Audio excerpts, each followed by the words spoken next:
Have you ever looked at your life and thought, when did this become normal? When did being exhausted become normal? When did putting yourself last become normal? When did surviving become the only goal? Because if you're anything like me, then you didn't get here overnight. It happened slowly. One hard season, a disappointment, then a setback, and then one crisis after another. Until one day you wake up and look around and realize you're living a life you never meant to be in. You're tired all the time and don't recognize yourself anymore. You keep saying you'll start on Monday or next month, or my favorite, you'll start when things calm down. But things never actually calm down. And you know you're capable of more. You remember a version of yourself that felt happy to be alive, a version of yourself that had energy, confidence, was moving towards her dreams, a you that wasn't constantly running on empty. And every time you think about how far you've drifted from being her, it hurts. You're not grieving the weight or the unfinished goals. You're grieving the woman you used to be, the woman you miss, the woman you secretly wonder if you'll ever become again. And that's why so many women feel stuck,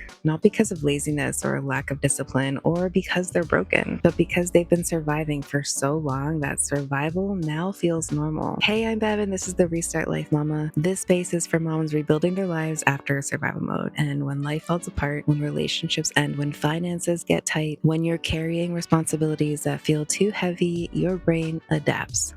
Your body adapts and your habits adapt. You stop thinking about thriving and you're just thinking about getting through today. And at first that helps. Survival mode protects you. But eventually the thing that protected you starts keeping you trapped, because survival mode teaches you to stay small, comfortable, and safe. Don't risk disappointment. Definitely don't risk failure, and don't hope too much. Don't dream big, and before you know it, years have gone by. And you've probably been trying on and off through those years, but you've been carrying the version of yourself that was built in and for survival, not growth. Then one day you have a realization. The life you want isn't waiting for you on the other side of motivation. It's waiting for you on the other side of momentum. Because healing isn't becoming someone completely new. It's becoming a version of yourself that is stronger, wiser, and more resilient. The woman you're trying to become isn't some stranger. She's not hiding somewhere in the future. She's already inside you. She's the version of you that believes, that hopes, that wants more, and hasn't given up, even after everything. And that is so powerful, because if she's within you, then your story isn't over. Imagine waking up and feeling proud of yourself again. Imagine trusting your own decisions. Imagine having energy to play with your kids. Imagine looking in the mirror and seeing possibility instead of disappointment. Imagine building a life that feels peaceful instead of chaotic. Imagine knowing that you can rely on yourself, not because you're perfect, but because you keep showing up little by little, day by day. Imagine your children watching you rebuild, watching you choose growth, watching you refuse to quit. Imagine the example that sets. Imagine the legacy that creates. Because honestly, you don't need to become a completely different woman. You need to become the woman who keeps one promise to herself today, and then another one tomorrow, and then another one next week. You are becoming a woman who follows through. You are becoming a woman who trusts herself. You are becoming a woman who gets back up. You are becoming a woman who rebuilds, not because life was easy, but because life was hard and you refuse to stay there. So what do you do next? Not everything, not a complete life overhaul, not 50 new habits, just one honest step. Drink the water, take the walk, write the plan, read the page, turn off the screen, choose the healthier meal, keep one promise.